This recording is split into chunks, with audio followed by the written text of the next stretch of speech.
સુરત બહાર કતાર ગામે એક મુનિબાવા નામે સંન્યાસીઓનો આશ્રમ હતો. તેઓ સમર્થ વિદ્વાન હતા. પદદર્શનાચાર્ય, વેદાંતાચાર્ય અને વ્યાકરણાચાર્યની ઉપાધિ તેમણે પ્રાપ્ત કરી હતી. આબુમાં 25 વર્ષ મૌન વ્રત પાળીને તેમણે તપશ્ચર્યા કરી હતી. તેથી મુનિબાવાને નામે જાણીતા થયા હતા. કેટલાક એમને મુનિર સ્વામીજી નામે પણ વિચારતા હતા.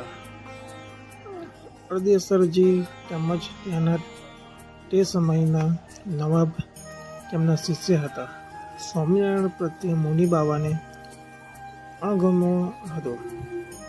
તેથી બ્રહ્માનંદ સ્વામી શ્રીહરિની આજ્ઞાથી તેમની પાસે છુપા વેશમાં રહી વેદાંત ભણતા.